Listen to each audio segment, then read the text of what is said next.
एक ध्यानी मोंग जंगल के एक वृक्ष के नीचे ध्यान किया करते थे। वे रोज एक लकड़हारे को लकड़ियां काटता ले जाते देखते।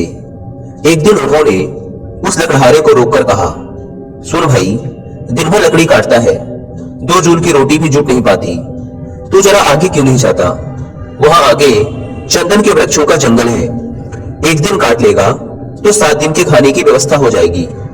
गरीब लकड़हारे को विश्वास नहीं हुआ, क्योंकि वह तो सोचता था कि जितना वह जंगल को जानता है और कौन जान सकता है।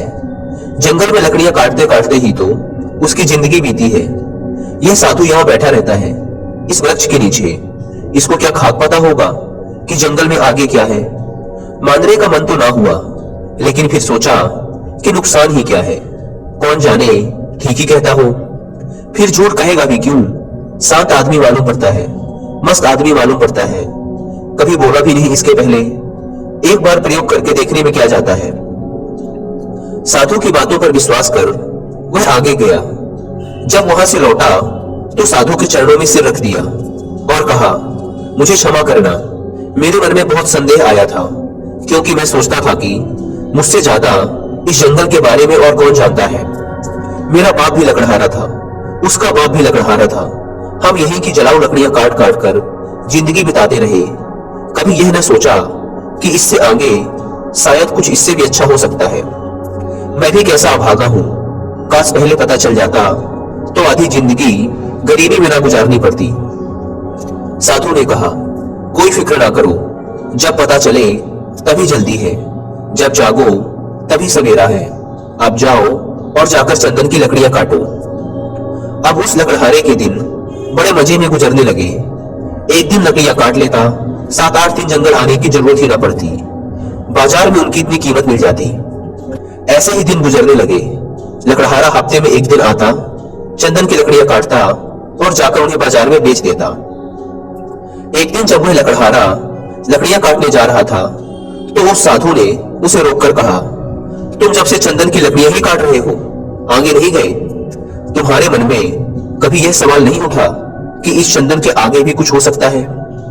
यह तो मुझे समझ ही नहीं आया, यह तो मेरे मन में सवाल ही नहीं आया कि चंदन के आगे भी कुछ हो सकता है, लकड़हारे ने कहा। साधु ने कहा, चंदन के जरा आगे जाओ तो वहां चांदी की खदान है। लकड़ियां वकड़ियां काटना छोड़ो, एक दिन ले जाओगे, 2-4 महीने के लिए हो जाएगा। अब तो वह साधु पर भरोसा करने लगा था। बिना कुछ सोचे वह भागा। वहां जाकर देखा तो सचमुच चांदी की खदान थी। वह खुशी से उछलने लगा। अब तो वह 4-5 महीने में एक बार आता, चांदी लेता और अगले 4-5 महीने आराम से रहता। ऐसे ही कुछ साल गुजर गए। एक दिन जब वह चांदी लेने जंगल जा रहा था तो वह साधु उसे फिर उसी पेड़ के नीचे बैठा मिला। उस साधु ने लकड़हारे से कहा, अभी भी तुम चांदी हिला रहे हो? थोड़ा और आगे जाओ, वहां सोने की खदानें हैं। जब वह लकड़हारा चांदी की खदानों से कुछ मील आगे गया तो देखा कि वहां सचमुच सोने की खदानें थी। इतना सोना जो उसकी पूरी जिंदगी बदल सकता था। हमारा माइंड, हमारी नॉलेज, और इससे कीमती हमारी जिंदगी में और कुछ हो भी नहीं सकता। लेकिन हमारी नॉलेज निखरती है अच्छी बुक्स पढ़ने से। लेकिन आजकल लोगों के पास इतना टाइम नहीं है कि वो हर बार नई बुक्स खरीद कर लाए, वो उसे अलग से टाइम निकाल कर पढ़े। कई बार तो हम बुक्स खरीद भी लाते हैं पर वो ऐसे ही पड़ी रह जाती है, क्योंकि हमारे पास टाइम नहीं होता उन्हें अलग से पढ़ने का। हमारी यह प्रॉब्लम सॉल्व करता है cook FM. Cook FM India का लीडिंग ऑडियो लिसनिंग प्लेटफॉर्म है, जहाँ पर आपको सैकड़ों अलग अलग टाइप की बुक्स की ऑडियो बुक सुनने को मिल जाएगी। और इस ऐप की सबसे अच्छी बात यह है कि इसमें लैंग्वेज बैरियर नहीं है। आप इन ऑडियो बुक्स को किसी भी लोकल लैंग्वेज जैसे गुजराती, मराठी, तमिल, तेलुगु आदि भाषाओं में भी सुन सकते हैं। वो भी किसी दूसरे काम को करते हुए अलग से टाइम निकालने की भी जरूरत नहीं है। मैं आपको कुकू एफएम पर कुछ ऑडियो बुक रिकमेंड करना चाहता हूँ जो कि रिसेंटली मैंने भी सुनी है और मुझे काफी पसंद आई, जैसे power of subconscious mind, think like a monk. Kuku FM के पूरे 1 साल का सब्सक्रिप्शन 99 रुपीज में मिल जाएगा। अब अपनी कहानी पर वापस लौटते हैं। सोने की खदान का पता चल जाने के बाद अब वो लकड़हारा एक बार सोने ले जाता और साल भर तक जंगल नहीं आता। उसकी जिंदगी बड़े आराम से गुजर रही थी। ऐसे ही कुछ साल गुजर गए। सालों बाद जब एक दिन वह लकड़हारा जंगल में सोने की खदान की तरफ जा रहा था तो उसे फिर वह ध्यानी मोंक मिला, जो कि एक पेड़ के नीचे बैठकर ध्यान कर रहा था।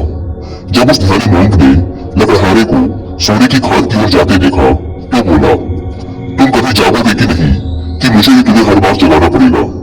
तुझे खुद अपनी तरफ से सवाल नहीं उठते, मन में जिज्ञासा नहीं उठती कि आगे जाकर देख लूं और क्या है। लकड़हारे ने कहा, मैं भी मंद बुद्धि, मुझे यह सवाल ही न आया।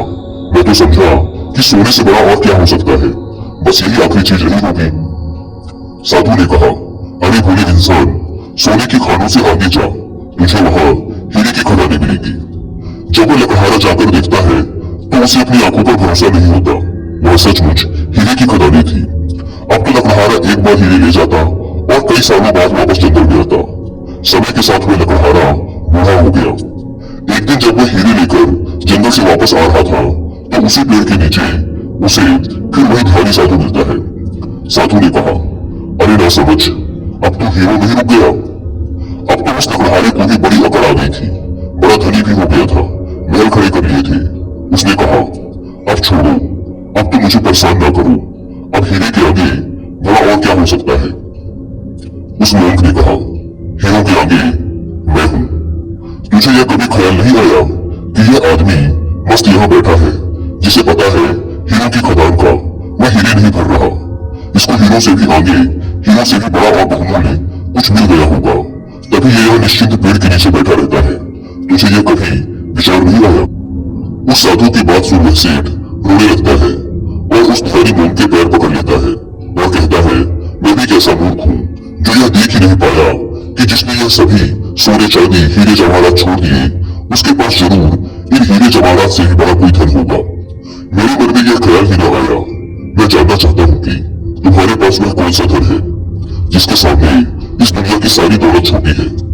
लकड़हारे की बात सुनकर वह ध्यानी मोम उससे कहता है, वही तो मैं तुम्हें बताना चाहता हूँ। उस धन का नाम है ध्यान।